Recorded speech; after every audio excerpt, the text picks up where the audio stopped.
we'll start with Wawit.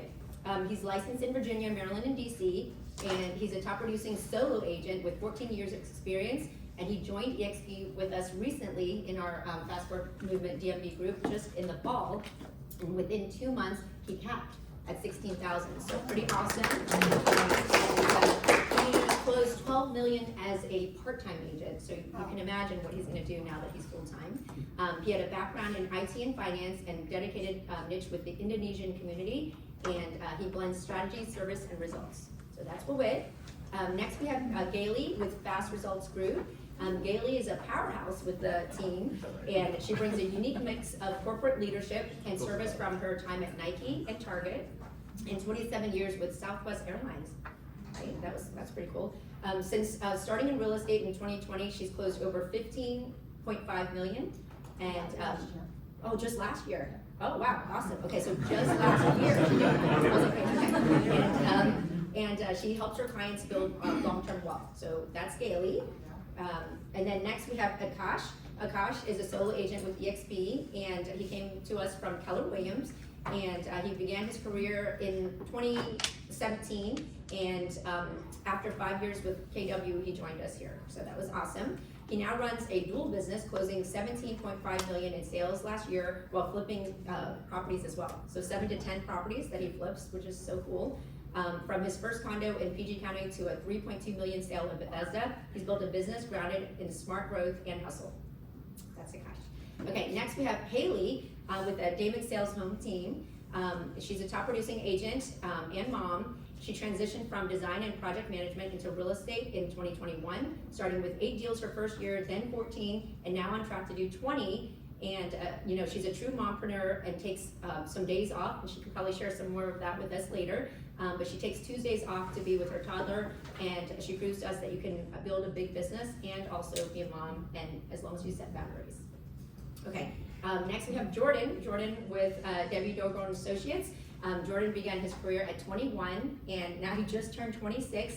Young buck with Debbie Dogron Associates, and get to learn from industry greats like Jay over there and Jin, and basically Jeff Giles too was his mentor.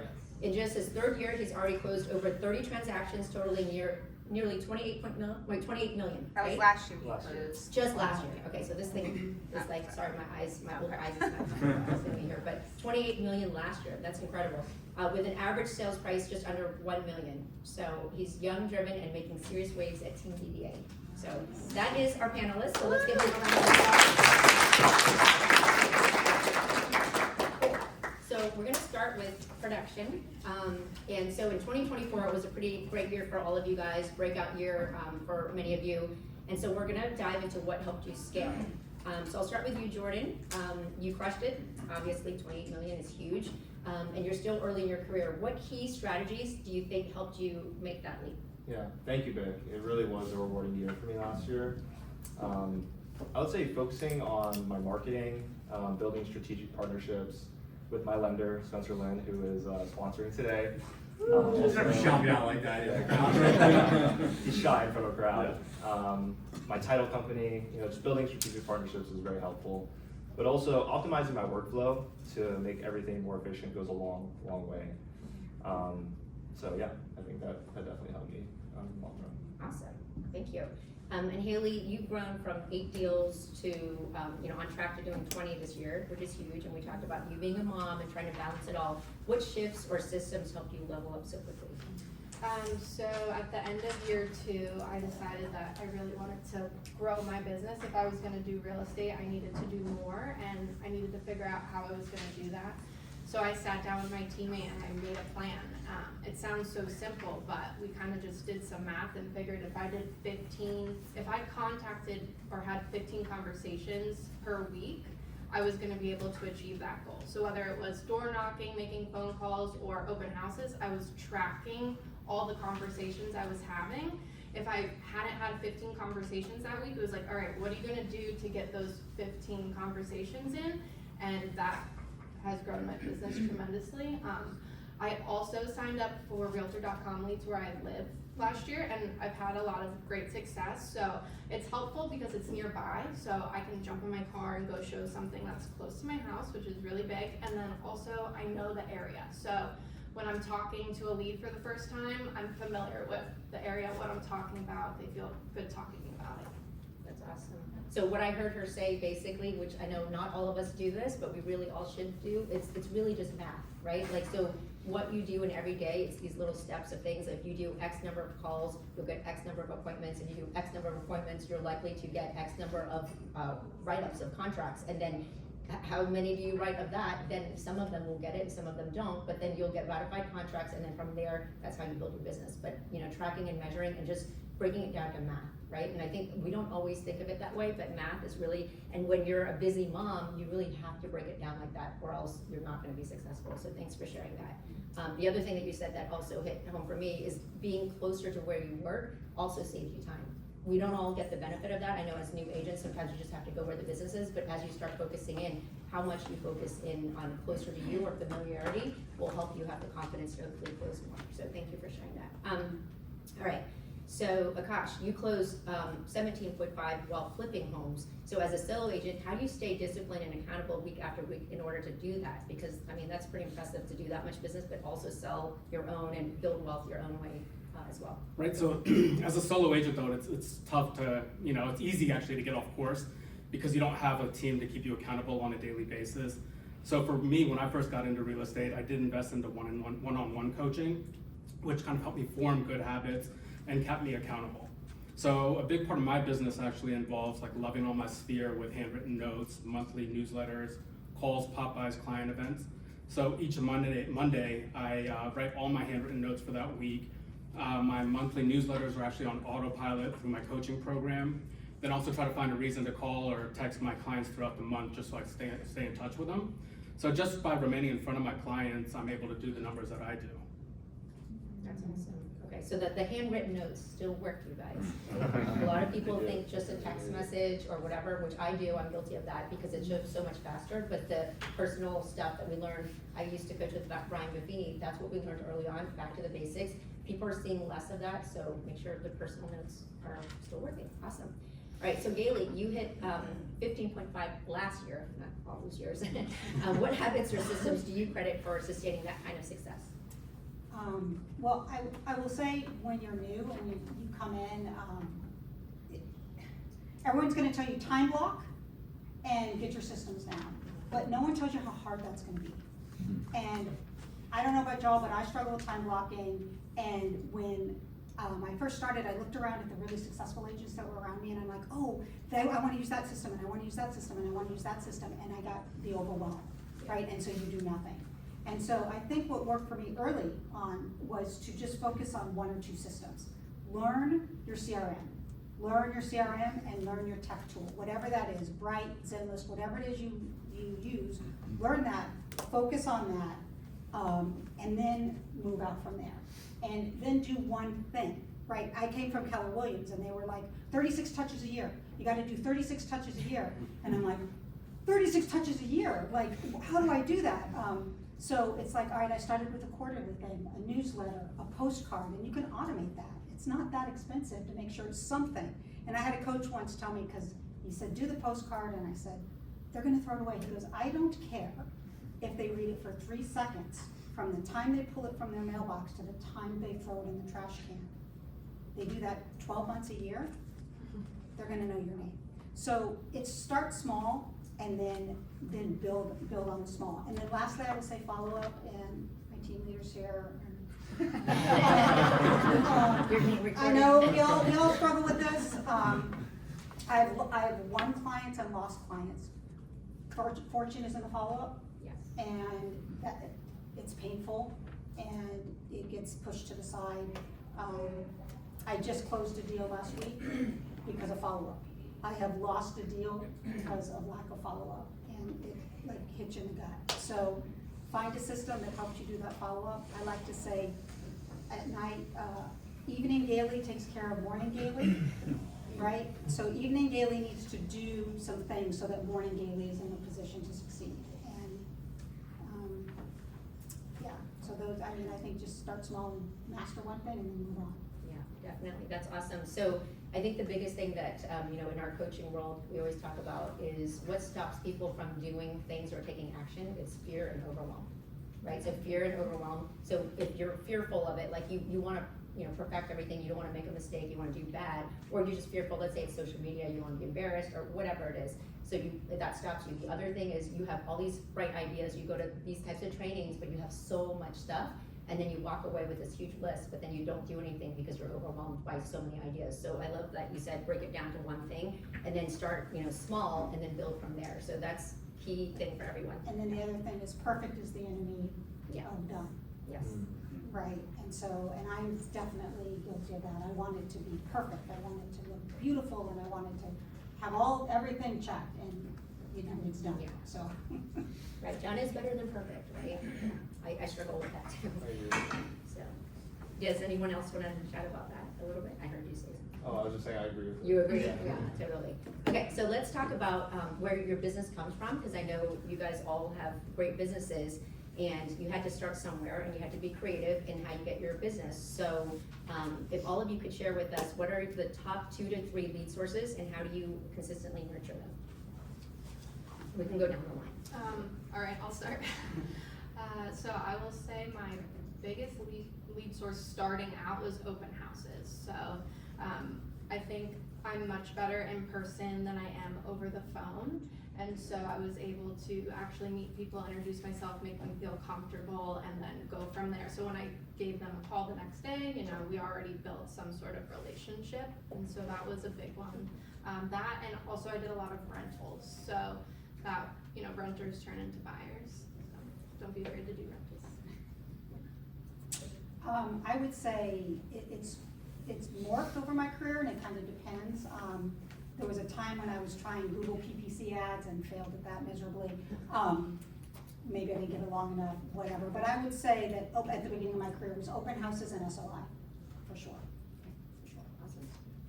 Yeah, so last year when I broke down the data and found where most of my leads were originating from, it was either open houses, referrals, or also housewarming events are a fantastic way to build a network from your clients, whether it's through family or friends.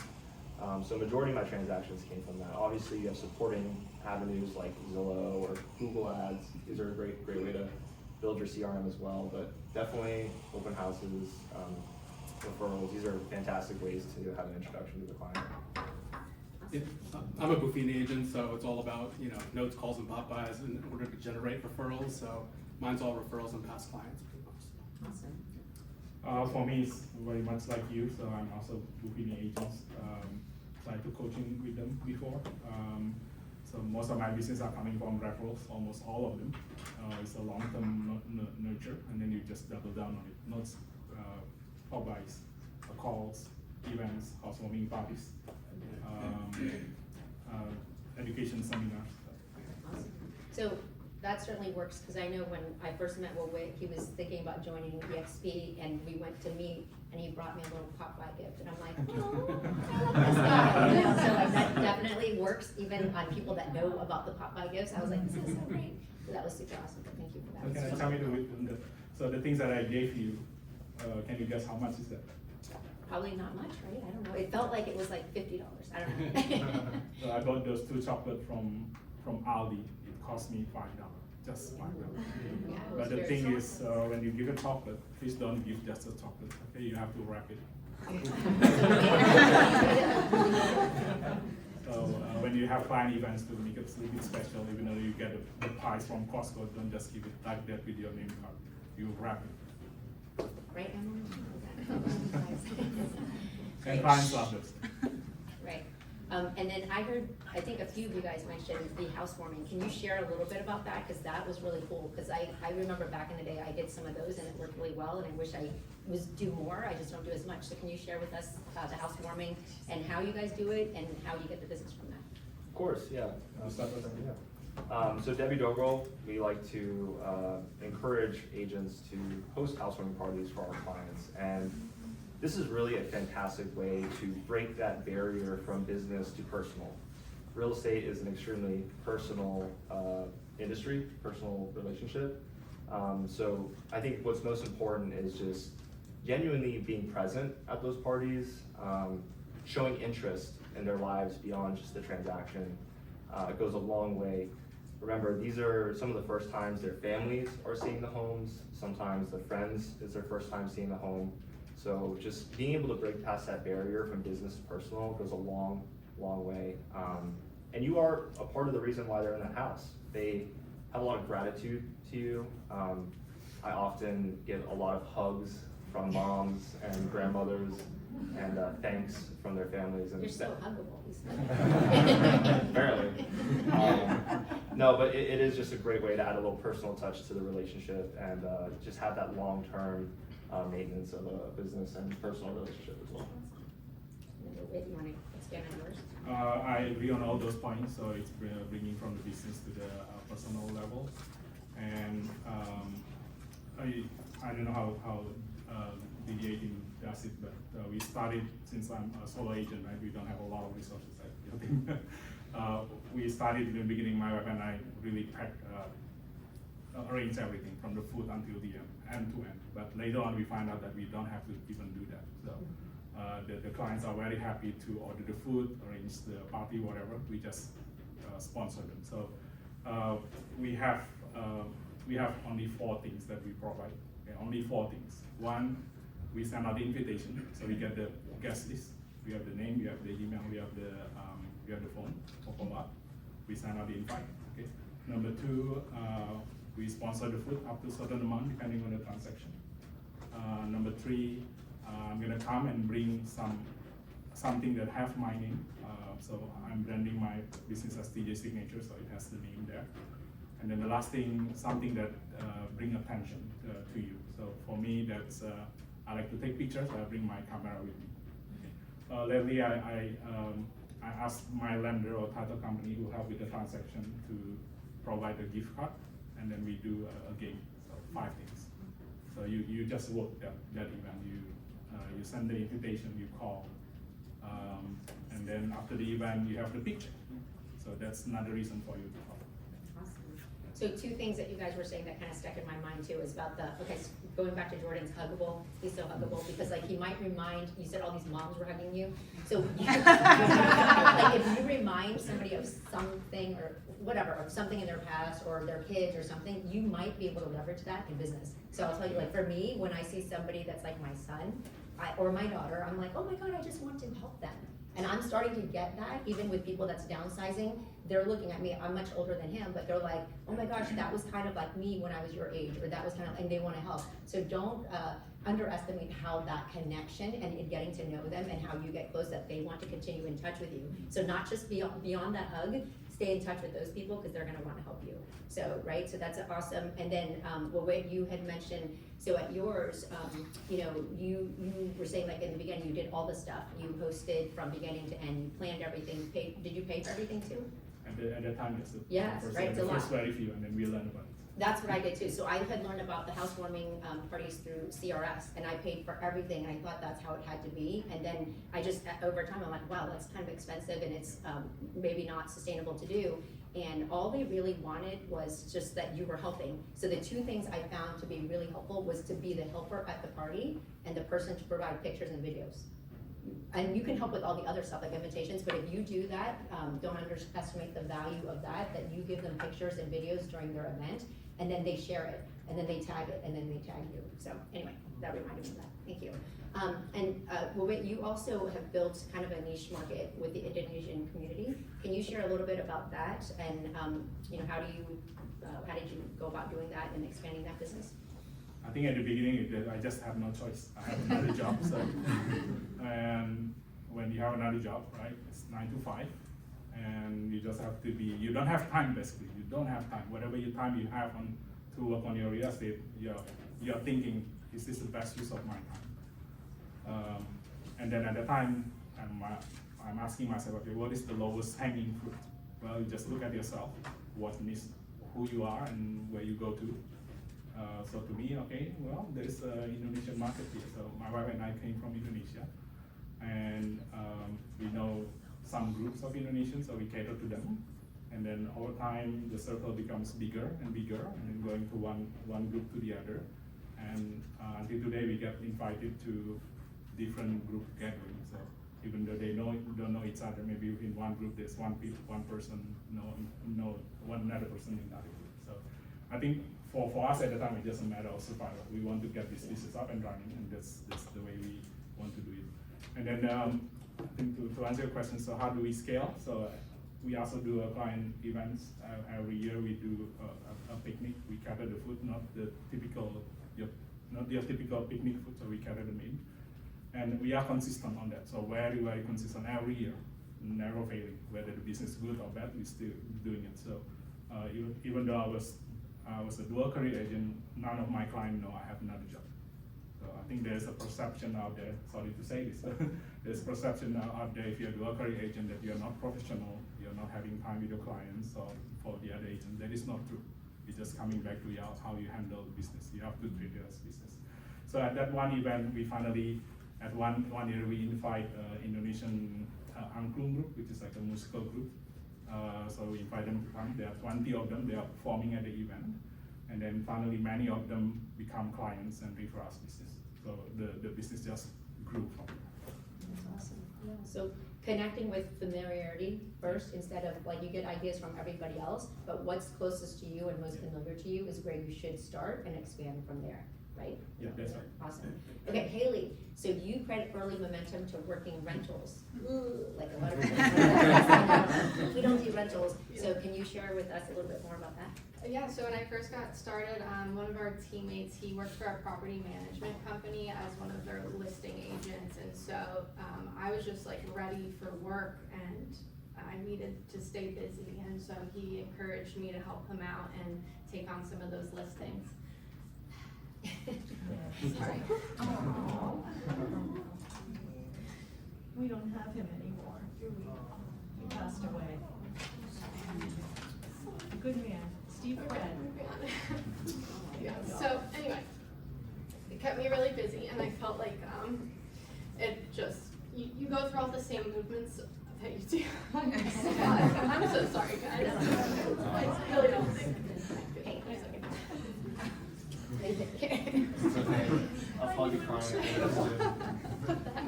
Okay, anyway, so you go through a lot of the similar movements as you do when you're Josie, I'm so when you're buying and selling a home. So I think just like building that muscle memory was really important or really helpful, and like helped me build courage when I was then talking to buyers and sellers. It's like, yeah, I've done this, I've built listings, I've shown homes, I've talked to the agent on the other side, I've qualified tenants, I had tenants come and look at listings who maybe they didn't rent it, but then I called them, I asked if I could help them, so I converted leads. So I just think it's a great way to stay busy and do all the movements and build confidence, and still, you know, you're making something. So when you're an agent and you don't have a lot of business, it's a way to start making some money. And then my last closing was a renter I helped like 1.5 years ago. So just staying in touch with them and letting them know, you know, when you're ready to buy, I'm here to help you. That's so awesome. I'm so Thank sorry, you. guys. No. Love our Steve. Okay, cool. Sorry. Okay, so Akash, I wanted to just go back to you again on some of the stuff that you had talked about with the handwritten notes. Mm-hmm. What kind of stuff are you writing in the handwritten notes and you're sending them out? So I stalk people on Facebook. You know, I get their birthdays, their anniversaries, their home anniversaries, their kids' birthdays. I stuff $2 bills in them, send them $2 bills on their kids' birthdays and stuff like that.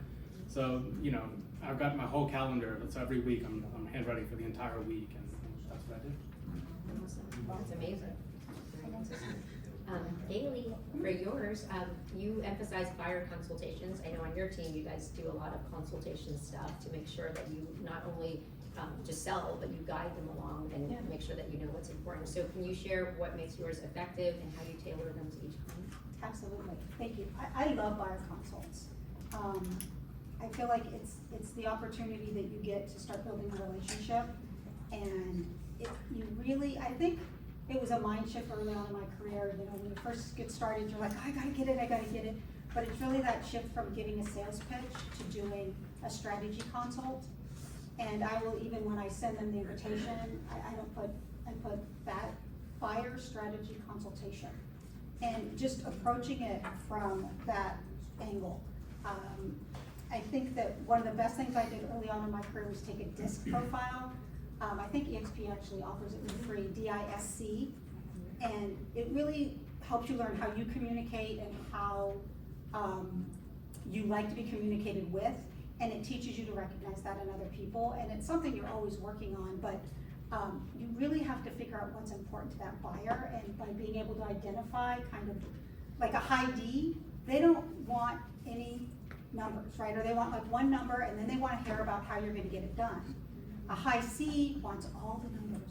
They want to learn about all that stuff. A high S really wants to learn about how you're gonna hold their hand through the process. So that was very powerful for me in being able to guide the presentation. Also, while I have a presentation, I'm sure we all have buyer presentations, I very rarely give it slide for slide. It's like 25 slides, right?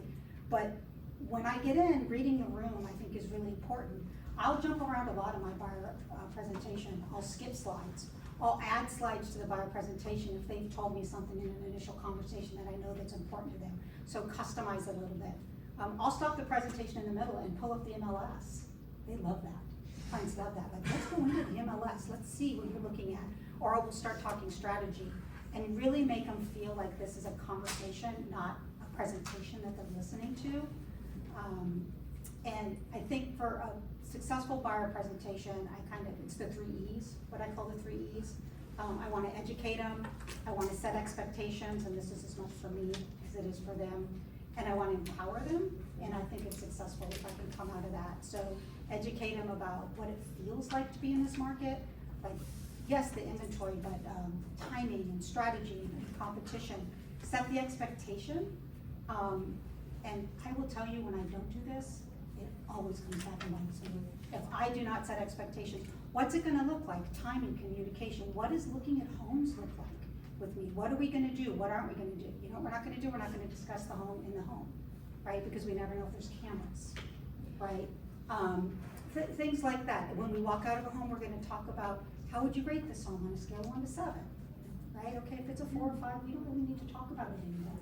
If it's a 6 or a 7, let's talk. And then lastly, like that empowerment is, I want them to come out of my buyer consultation like I'm going to give them all the information they need to make a good decision. Because I find that what most buyers are afraid of is paying too much for a house, right? They're all afraid if they're gonna not get a good deal or they're gonna pay too much. So I want them to feel like when it comes time, they're gonna have all that information that they need. So I will always finish it up like, with, well, once you've signed with us, you know, that positive, that assumptive close. Like, once you're our client, we're gonna set up another conversation and another little mini contract class, and it's gonna take about 30 minutes, and I'm gonna take you through the whole contract. Because I want you to know what you're signing, and I guarantee you that we're probably gonna be writing the contract at like 6 o'clock at night on a Sunday, when you're trying to get dinner, or 9 o'clock on a Friday night, and I don't want it to be the first time you see the contract. So I want you to understand what you're signing. So, I mean, I love our consultations, obviously. So I think that that's how you set your client up for success. And honestly, I want to also set myself up to have a smooth transaction. So knowing that they're educated helps me. Yeah, I want to jump in here. Yeah. And I also think it's so important, like you said, setting expectations. I also will pull up the MLS and I'm gonna actually show them what has sold in the last 30 days that matches their search criteria. And I'm gonna show them how quickly homes are selling, and I'm gonna show them how much they're selling for compared to what they're listed for. So that way when we're going out and we're looking at homes and they're like, I wanna write an offer, and I'm like, all right, let me go home, you know, or go to the office, do some research, talk to the agent on the other side, see what's going on. I call them back and I say, all right, you're gonna need to waive X, Y, and Z, and you're gonna need to go 50,000 over. Okay, this is what I was expecting, because we sat down and you showed me what's happening in the market. Where if you don't do that, people are like, what? You're crazy, I'm not doing that. So I think that's one of the most important things from a buyer's consultation, is educating them on their market and what to expect when it's time to write an offer. And also, it's, you know, when you take a prospect or a lead, and that's when you make them a client. So that's how you build trust with them, like you were saying. So I always do buyer's consultations. I don't think I have any clients that didn't go through that process. And you know, I try to also go through the offer, the contract with them, because there's a lot to look at. And like you were saying, it's always at an inconvenient time. I'm always ratifying at like 9 or 10, even if I start at 9 in the morning. I don't know why. But yeah, I want them to feel confident when they're making decisions quickly. And it doesn't just end like once the offer is accepted. They have to continue to make quick decisions. You know, if we have a home inspection, do you want to move forward? Did you read your HOA docs? You know, it's like it happens really fast the first week. There's a lot going on, and you don't want them to get cold feet because there's so much going on, and then they freak out, and then they miss out on the house they really wanted. Yeah, that is so good. And anybody else want to add to that? I think those are some great notes, great tidbits, absolutely. Yeah, the 3 E's, I love that. So the 3 E's is educate, so educate, expectations, and empower, Yes. right? Okay, cool. So remember that, because I think it's really important to, like you said, setting expectations is so huge in even how you work, right? You wanna set expectations of that, but if you don't give them expectations of what's happening in the market, you've just wasted a lot of their time and your time. And think about it this way, like in the sense that when I say waste the time, the next sale that happens and they missed it, you just lost them equity because it raises up from there. Doesn't that happen a lot? So that's what I mean by waste, not wasting that you're working for them, but that they lost that time because they didn't understand that they needed to escalate, because they were like, that's the first house I looked at, first house I'm putting an offer. I don't wanna escalate because it's the first house we're doing that. How many times have we heard that, right? People don't wanna do too much when it's the first offer that they put in, but if you're setting the expectations, great. And if they lose it, the other thing that I've heard people say is that people get fired over it because they'll talk to somebody else and say it's because of the agent. They didn't strategize or are not good negotiators, and that's why you lost it. So if you don't set the expectations, you're setting yourself up for potentially losing the client or hurting the client and not getting them a good deal. So thank you for sharing that. Okay, so how about when it comes to commission conversations, what are your go-to strategies for articulating your value? And that's for any of you guys. I'll address that. Was that yours, Haley? Okay, yeah. Yeah. She's like, Okay, so okay, here we go, let me pull up my notes. So, this is a tough one, right? It's a tough one. You can't shy away from the conversation, right? You're gonna have to have it, but you have to show your value, and everyone tells you that. Go in and show your value, but let's be real, every single agent that's walking in the door is going in there and saying, here's my value, here's what I'm gonna do for you, here's how I'm gonna market your home, I'm gonna negotiate hard for you. Like, it's the same spiel, right? Any competent agent is gonna go in and say the same thing. So really, value is a combination of performance and experience, right? So again, reading the room, finding out what is most important to your seller. I think that you don't want to over-explain, and you want to use real data. This is where like a really good listing presentation helps. Showing your value before you get to that conversation. If you can have that conversation at the end of your presentation, it's always better, I've found. A lot of people want to talk about that first thing, like what's your commission? And I found that if I write it on a piece of paper and I kind of say something like, you know, it's a really good question and we're going to talk about that, and I'll write like, okay, go over commission, period. Go over commission. So, but first I want to get through the presentation, right? And so by the time you're talking about commission, you've already shown a ton of value, right? You don't want to stop your flow to talk about what they have to pay you, right? So I found that if you can, it's not always possible, putting it at the end. Using real data to prove like how your clients win, what your stats are, those kind of things, I think can be powerful. And also at the end of the day, I think you have to know where your run is. Like, you have to be able to walk away. And I've only had to do it once, and I was sick to my stomach, and I got in my car, and I was like, oh my God, I wanted to cry. But honestly, there was no pathway to success with this person, and they wanted me to match a commission, which it's not about being inflexible. Like, yeah, it's negotiable, we all know that, right? The lawsuit, like, it's negotiable. But I also have a bottom, and they were trying to get me to match to, I think it was Open Door or something, it was like an online one, and I just, given the unrealistic expectations they had for the sale of their home, given the condition of the home, and I wasn't gonna do it. And it was super painful, and it went against like every like ounce of, you know, having to walk out the door and be like, you know, I don't discount my service, so I don't discount my rate, and I don't be an agent for you and closing up your stuff and putting it in your bag and walking away. Super painful, but I think everyone has to, and that point is different for everybody and on different, every house, I'm assuming. And different price points too. And 100%, right? So, it's tough. It's a tough conversation. Anyone who tells you it's not is lying. But I don't know. I Anybody think else? that's great, yeah.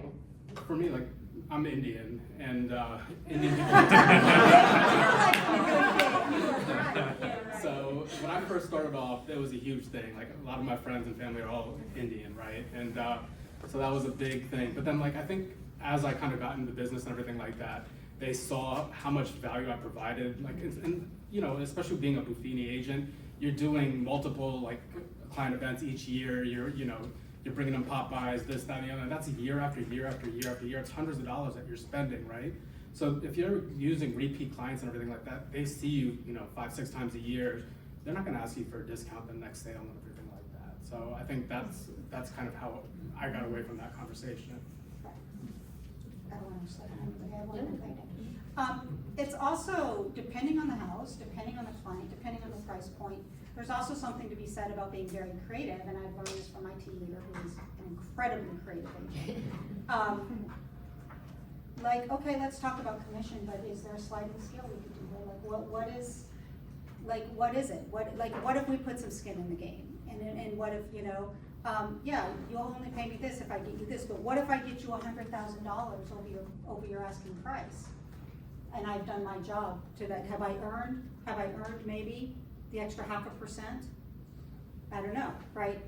I think it's a little bit difficult with the lawsuit now, but I mean, okay, we've done this on our team, just gotten creative with sliding commission scales or ways to convince someone who is really on the fence about, like, I don't wanna pay anything more than this, but now you're incenting me to not work as hard for you. That's not what I'm gonna do, but like, you know what I mean? So there's also other creative ways to, I think we get very tunnel vision. We're like, this is the way we do it. It's like, okay, well, I mean, you're buying a $3 million house, let's get creative. Yes, are you selling a $3 million house? Rather, let's get creative about what I can do for you, so. That's awesome, cool, I love that, thank you guys. And I think the big thing is, you guys all know how you feel when someone makes you feel not valuable or devalue who you are, what you bring to the table. That has effects on you and what you can do next. So sometimes it's a blessing to turn away business or even fire clients. And I know the first time I did that, I was like, oh my God, I don't know where's the next business coming, but the world has a way of rewarding you for that. So when I got rid of my bad ones, or I said no when I really should say no, but I wanted to say yes because I didn't have any other business, all of a sudden other business fell in my lap. And so I think that's the big thing, is just don't take it just to take it, because you don't know and you can't measure how that's taking a toll on your mindset and how you communicate and how you carry yourself, how you act, and everything else that's turning away other good business. So be careful, right? So, yeah. I think what you said is very true. So not to chime, what Akash has just said. So I think for me also, I'm using that dialogue that I'm here for you for the long term, and then you just stay true to what you're offering. So all my past clients have stayed with me even though after the transaction. So I'm gonna be not only accountable to you, but the person who refer you to me, and then you just go through that story that you are here for the long term. I'm not just gonna sell your home for like 50,000 less and then I'm gonna disappear. That's not, and my track record shows that. That's one thing. The other thing, sometimes I tell a story, so I don't know what my competition is, but just tell a story. I mean, in your negotiation, right, with the other agent, so for example, you could tell a story, okay, when I negotiated with this agent from this brokerage, the agent asked me this question, okay, can your seller come down like 5,000? No. Then I get the 5,000. I mean, that comes with experience, right? The more you negotiate, the more you can know. So you just stay true to your value and your system and what you offer, and you're gonna attract the right clients. One more, I do want to recommend a book. I don't know if anyone's read this book, but it's fantastic. It's called The Full Fee Agent. It is a fantastic book. The Full Fee The Agent. Full Fee Agent, and it was written by Chris Boss, the guy, so if any of you read Never Split the Difference, so him and then another coach who runs a very high level coaching company, they wrote it together. But it's really good, and it's really about mindset and how to approach it, but it's, they're looking for a good business victory, it's good.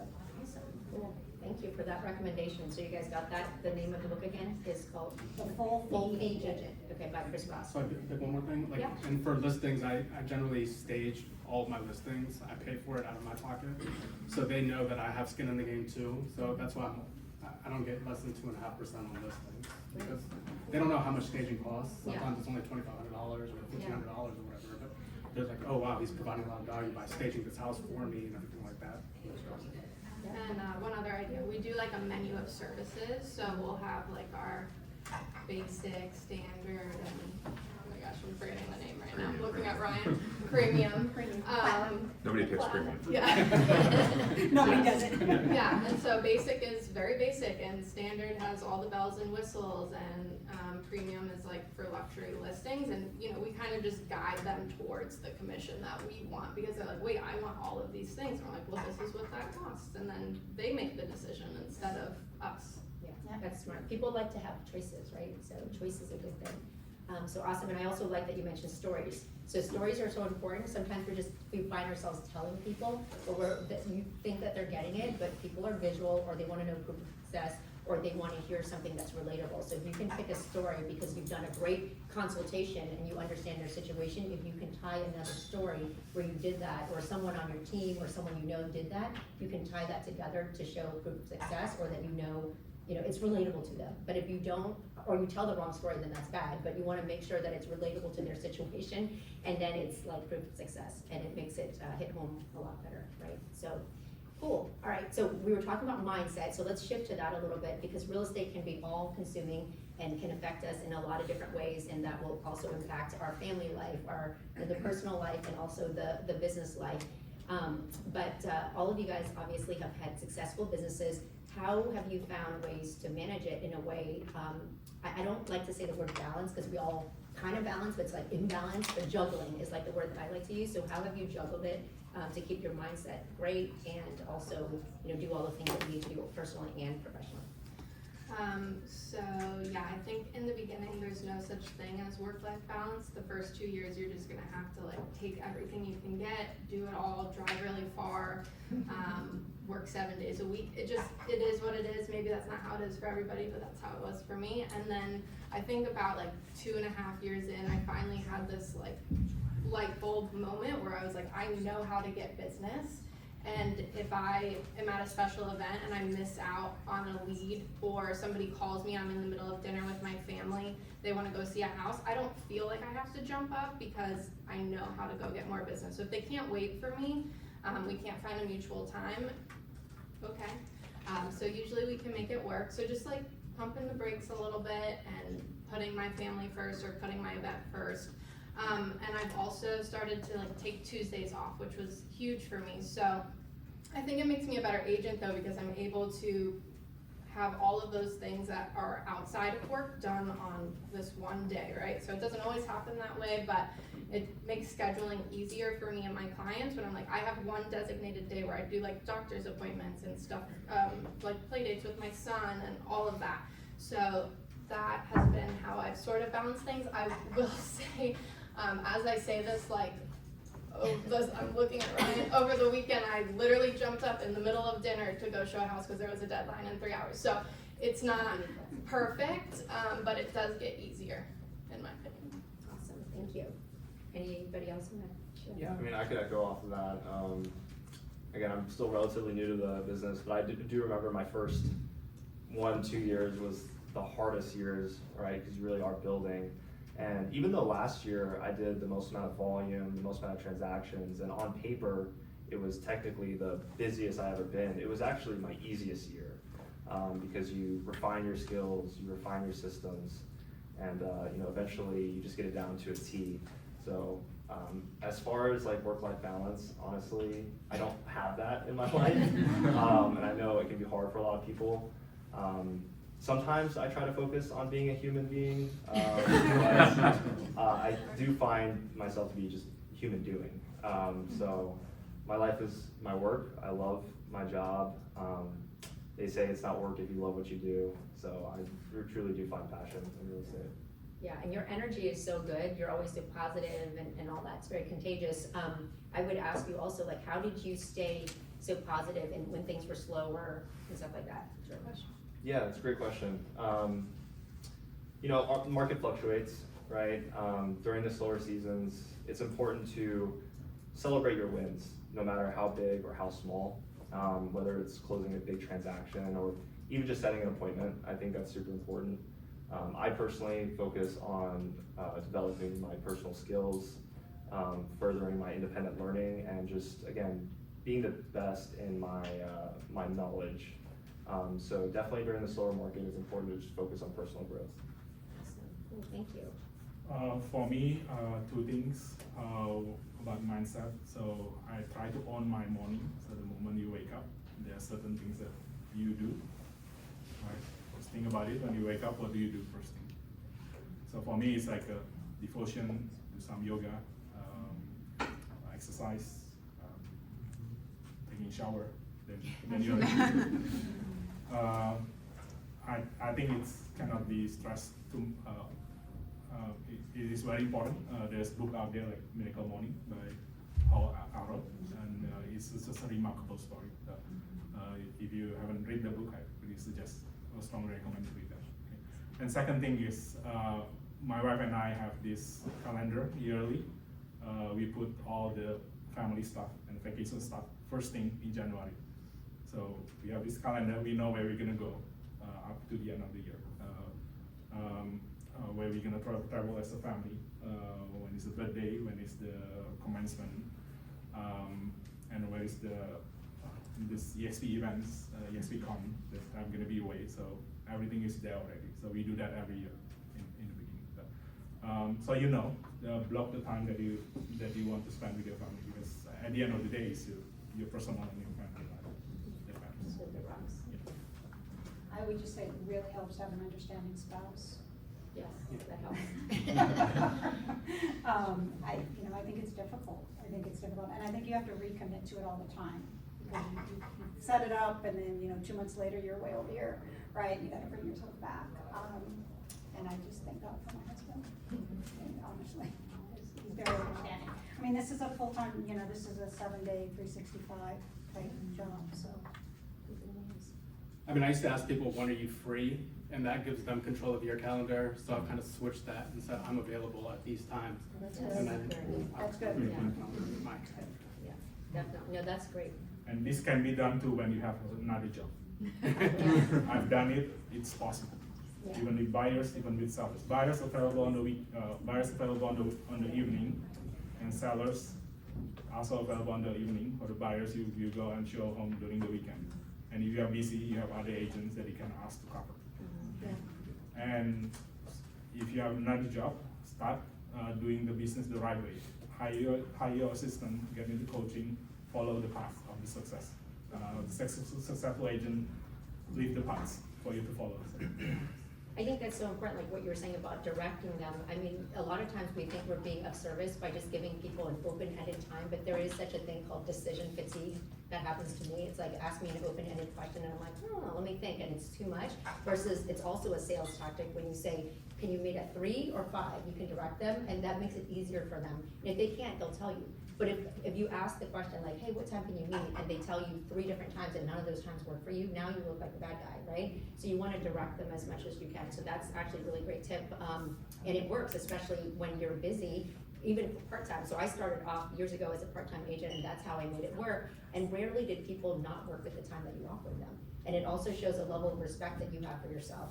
But at the same time, like you all said, in our business, understand that it has to be flexible. You can't say this way or the highway. There are some agents I know out there that basically says that, and that's the way they wanna run it. But in general, especially for newer agents, you gotta be flexible in the beginning, and over time, you can, like you said, I love that, Haley, you said that you sometimes just turn away the business, because you can get something else, or refer them to somebody else that can help you. You don't have to completely say no, but give it to a showing agent, or, production partner, or somebody that could help you. But having some boundaries is so important for all of us, for mindset and just value of yourself, right? So that, I think that's a big piece of it.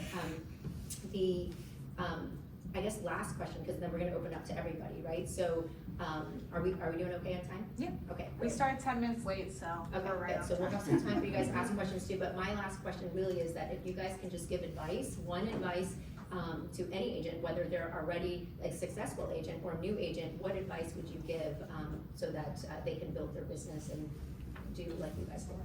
Yeah, that is hard.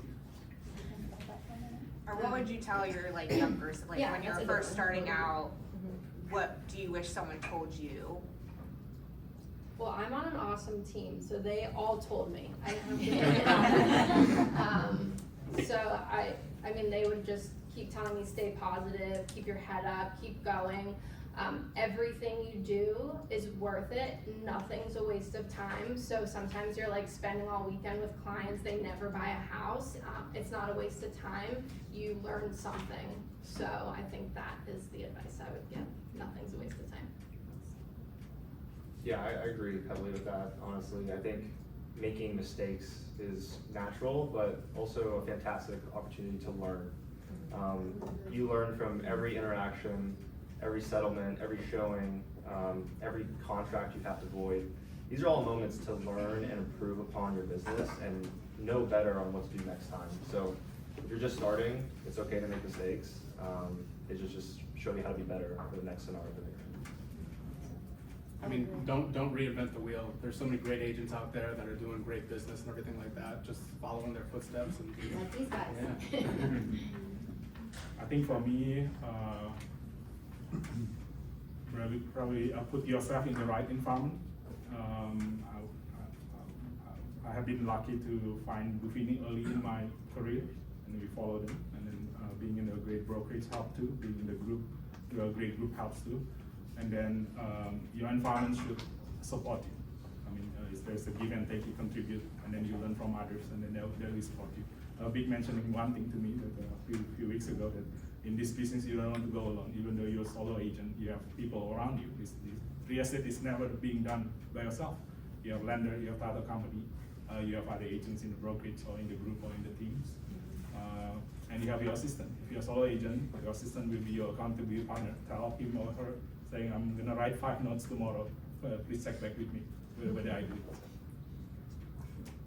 I would say 2 things for me. One, avoid the shiny objects in this business. I feel like we're bombarded all the time with phone calls and emails and texts, and there's always somebody selling something or telling you they're gonna give you something. So especially when you're new, it's really easy to go down those rabbit holes. So as a new agent, try to avoid the shiny objects and stay focused. And also get a coach. Everybody needs a coach, right? Michael Jordan had a coach, right? Tom Brady has a coach, right? You're never too good or too big for a coach. And I know it's expensive, and as a new agent, it's money that can feel like it's just flowing away from you and you're not seeing a benefit. But everybody needs a coach. And it doesn't mean you have the same coach for 5 years or coach all the time. But I mean, I've had 2 or 3 different coaches in my career, and I've gotten something out of every single one of them. So I would recommend anyone who's new in the business to consider getting a coach at some point. Talking about coach, the person that Jay highlight, Elias, if you're under Fast Forward Movement, he runs a group coaching every Wednesday. I have been going to a lot of coaches. What he teaches is super valuable. If you're not on that call, you should be on that call. And it's free. Yeah, And it's and it's free. free. Yes. I It's think just that's, amazing. yeah, like you were just saying, like plugging in stuff is so important. So like, it's taking action. You have to take action.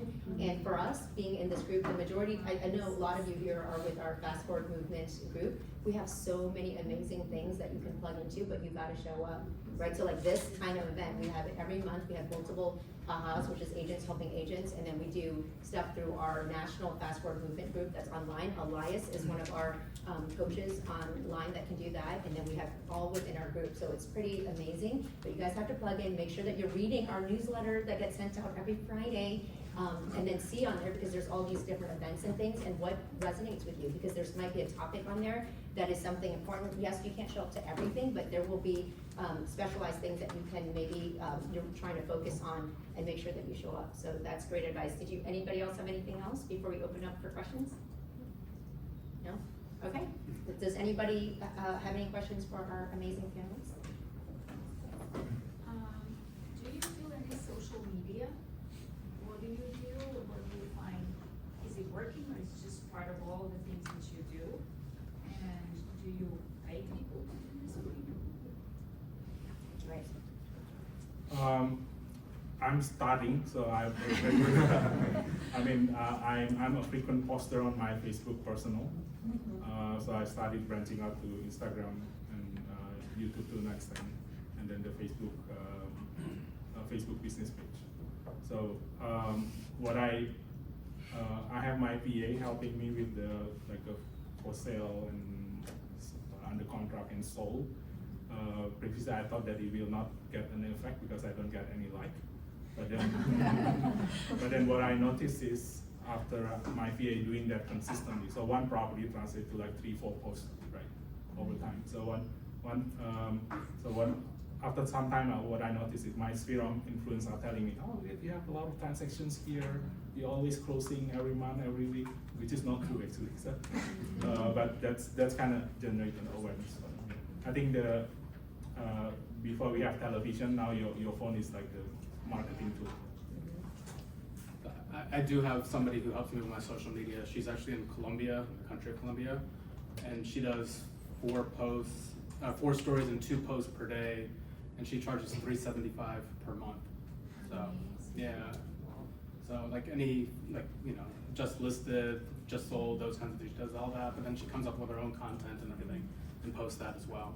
So you are not in it, you are not like talking about. No, this and I that. mean, I do sometimes, but not as much as I need to. Yeah, honestly, I didn't have any social media until last year in November. Spencer actually encouraged it quite a bit. He's really good at social media. And I mean, it's just an afterthought for me, to be honest. I don't think about it too much. But I found it to be so beneficial in the 4 or 5 months that I've had it.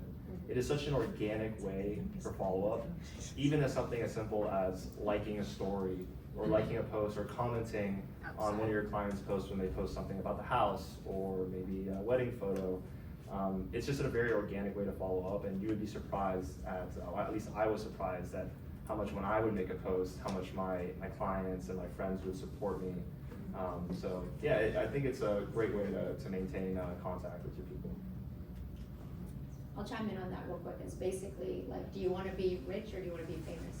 So focus first, like Jordan said, on your main business, because some people focus too much on social media and they're just doing all these fun things and doing all that, but they're not actually out there doing what they're supposed to do. They're avoiding making phone calls. They're avoiding doing what they're supposed to be doing prospecting, right? So do that first and then share your stories.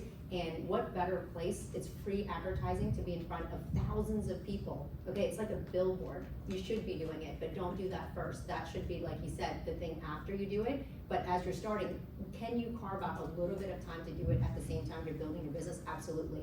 So I think for anybody new, you should be doing it, but it should not be your primary. It should be only a carved out small bit of time, and that you're planting the seed and people follow along the journey. But I think the mistake that a lot of younger, newer agents actually, when they get in, they do so much on social media and they spend so much time doing that, thinking they're gonna go viral or become like a YouTube star or whatever. And maybe some do, but it's really hard to get there. But I only started it late too, and it's working for me now. But for a long time, it was like I did it because I had to, not because I really wanted to. And now I don't mind, I enjoy it. It's how I keep in touch with people. So, okay, anybody have any other questions? Yes. For the housewarming, who gets invited? Do you get the buyer's friends or neighbors or? We let the buyer clients decide. So we send a template out, fill this out, and we send it. Okay. We design the invitation and we send it out on their behalf. And then we send reminders 2 weeks before, 1 week before. So we send that request after we get a date from the client, and then we send like the logistic emails, and then they give us the name. Just make sure you're invited too. If you're not, you probably didn't do a great job. Yeah. Oh, I always show up. So. Because I'm bringing cake, so I have to show up. I have a question for Vikash. Yes. You said you pay out of pocket for your staging. For staging, yeah. What happens if they don't sell? Do the seller pay you back, or you just lost this couple $1,000? knock on wood, it hasn't happened yet. Okay. All the listings are sold, so. Yeah. And, I think staging and great photography always helps, like it Right. helps the sale go faster and everything like that, right? Do So, you have it in the contract or something if, no, I No, just, okay. I pay for it, you just do it? you know. Okay. AJ, we put in ours, and it depends, it's case by case, but oftentimes we'll put in there that they will pay up front, we reimburse at closing, so that protection, Ah, yeah. That's what we do too. okay. To say, what's the biggest challenge you've ever kind of overcome in real estate? Just Which one? the one you feel most proud of, you want to share. Kind of. I would say my self-confidence, honestly. I mean, when you're first starting, you don't know what you're doing. I started when I was 21. I want to shout out AB, who's younger than me. But just imagine being 21 years old and trying to get someone to trust you with one of the largest financial decisions in their life. It's extremely daunting. So building that self-confidence is extremely important.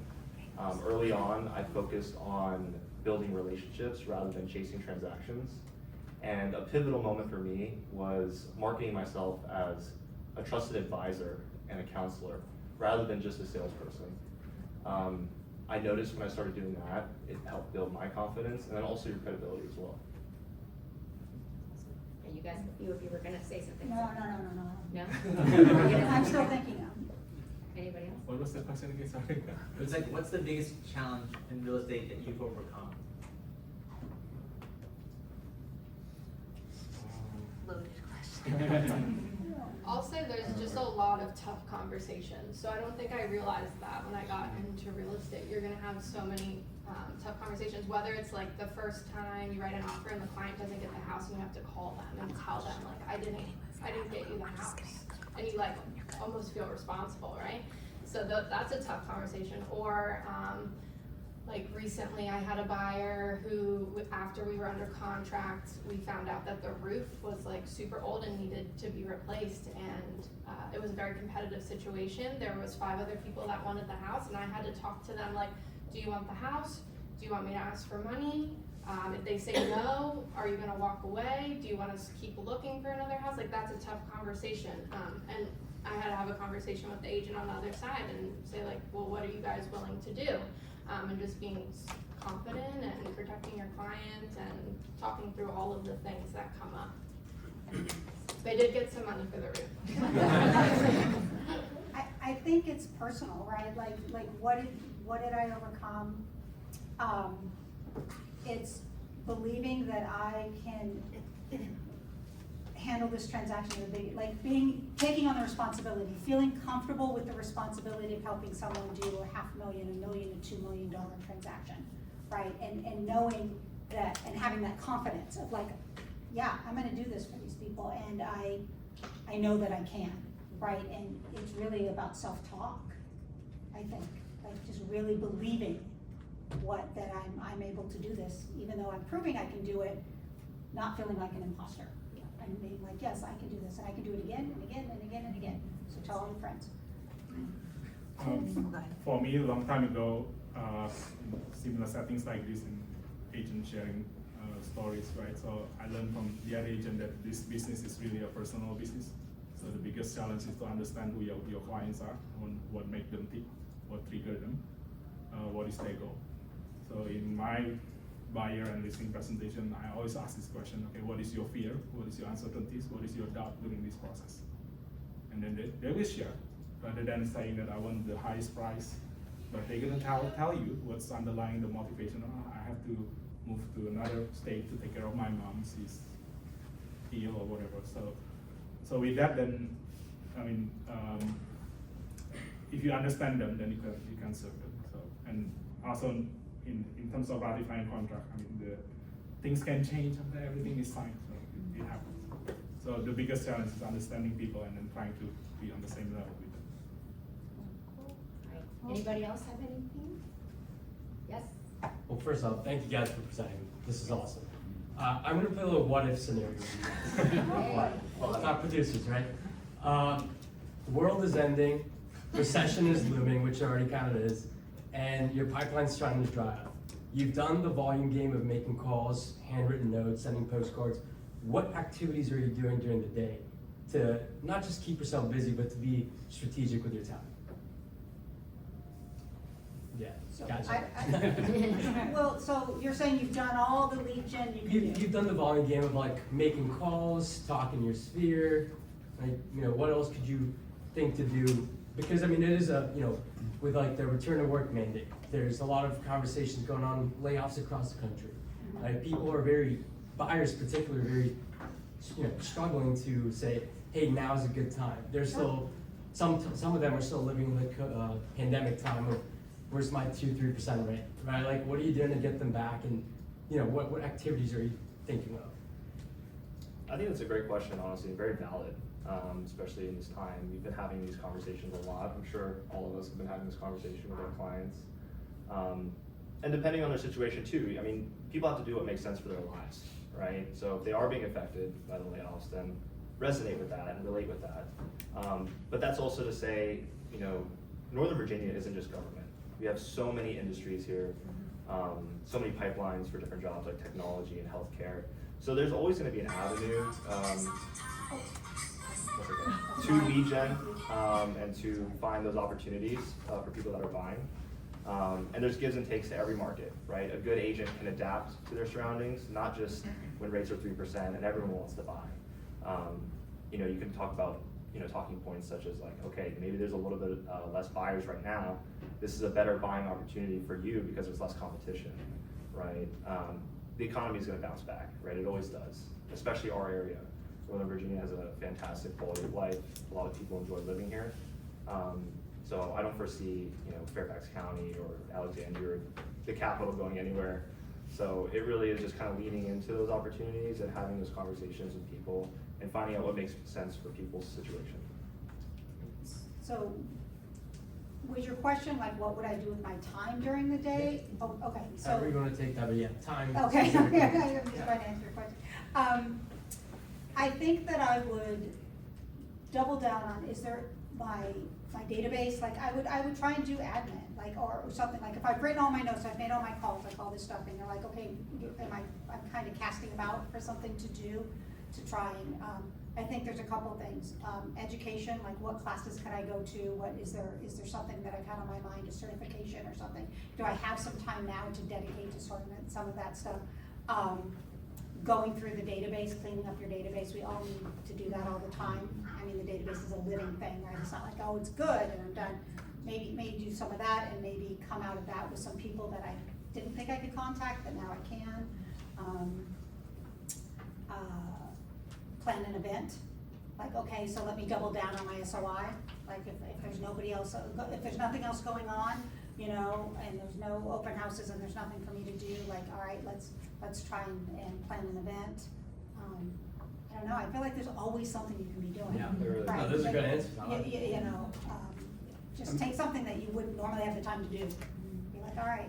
I mean, if you're like a referral agent now, then maybe start farming and do it, like finding a geographical farm and everything like that, or, you know, focus on investors, right? Like there's always deals out there, there's always wholesalers, there's always as-is properties. Like I've got multiple searches that are just as-is or whatever in MLS, right?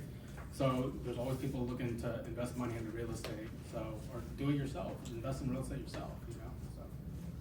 And I would just add volunteer as well, that's just coming from the line of contribution. It just expands and good attracts good. So I think you could grow business even that's not primarily what you want to do, but it will just happen, it will come to you. Yeah. So volunteering. I would also add, doubling down on maybe your trusted partners. So, I don't know, call 5 estate attorneys and offer to take them to coffee. Like, do you have an estate attorney? If you, right? So, join a networking group. Go to a new home builder and tour the home. Go to a senior center, or go to some senior communities and go talk to them and tour the communities, so that if you do have seniors, you can talk to them about, oh yeah, no, I've been in, you know, this community, I've been in this community, I've been to Green Springs, I don't know. Like, just expand your knowledge. But I would also work on and I probably need to do more of this, but CPAs, estate attorneys, divorce attorneys, like all those kind of people, like, do you have a really solid network of everybody you need? But that's also if you have some extra time. Yeah, if I had extra time, I'd spend more time just familiarizing myself with like what's on the market right now. You know, that's changing pretty quickly, but what is on the market, and then I would take the extra time and actually like see some of my friends and family that I don't get to see often, and be able to talk about like what's on the market. Oh, have you seen this house? And oh, this is a great deal, and just like be out talking about real estate with people you know. So for me, I mean, with every changes in the market or in the economy, it's present an opportunity. So every time you have a change, it's an opportunity. You just need to find ways. Like during COVID time, what is the opportunity? Well, the interest rate was so low up to the point where, because Rai can tell more, but this where the 3-bedroom townhome somewhere here can be cash flowing. Now it's no longer. So for every recession, I don't believe the transactions will stop. There will be sellers who are selling. So you may need to retool your skills. How many are you were in the business when during financial crisis 2008, 2009, 2010, right? There are a lot of short sales, foreclosures, and a lot of agents are doing that. So just retooling your skill. So I don't think transaction will stop. One more thing I'll add real quick is that, so to answer your question on that, I know I was in it in 2008, I was there for COVID, all these things, and the thing that people underestimate doing is just calling people to check on them. Check on your people, call and see how they're doing. Just friends, call your people, and then you never know where that conversation is going to take you, but just check on people, not because you're doing it for business, but just checking on them. And then from there, you build on. That's what you should be doing. And then I think Gailey mentioned it too, working on the business, because how often do we get to? We're always in the business, running around, doing all that. You guys all kind of said it, like go learn, educate on the areas and stuff, but what other thing that you want to build that you never had time for? Now you have time for it, go build on that. You want to learn about social media? Well, in reaching out to people, you can also now, you should not be doing this regularly, but scrolling through and looking on social media of what's happening to people and commenting on it, because that's how you're gonna find out life changes for them and what's happening, and you need to comment and you need to reach out, send a DM and reach out to them, send them something if they're going through a hard time. So that's other things that you can be doing that normally you won't probably have a lot of time doing, that I think that would be impactful, especially in times of like people are hurting, recession, or scared or whatever. Those are times to be reaching out to people. So. Thank you. I see why you guys are top producers.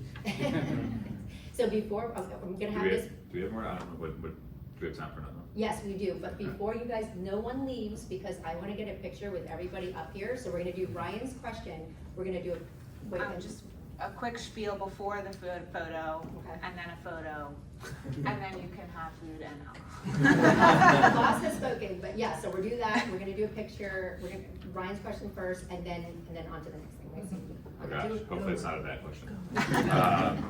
This is mostly for Akash, but anybody else who has experience, jump in. Curious to hear more about the investing side of what you do. So as an agent, I'm curious, what do you do, just having the as-is search was a good one, Yeah. but how do you incorporate investing into your like retail sales business? And can you talk more about how you've built a business around investing as well? For sure, yeah. So wholesalers and everything like that too. But then, so once you get something on the market, then you get the opportunity to door knock those neighborhoods and everything like that to try to build more business in those communities and everything. And then we generally do like a neighborhood happy hour, before it actually hits the market, just to have everybody come see the renovations that we've done to the flips and everything like that. And that's another good way just to get more, business in that neighborhood. So that's on one of your flips that so they've been seeing work done, you go invite everybody, come see what we did. Exactly. And so that you're looking for more opportunities to buy other houses in that neighborhood. That's right, exactly. And then just showing your value as an agent and everything like that. And like, hey, look, this is what I can provide. I've got contractors that can do this for you. I've got, stagers who can do this for you and everything like that. And, so just another way to, get in front of people.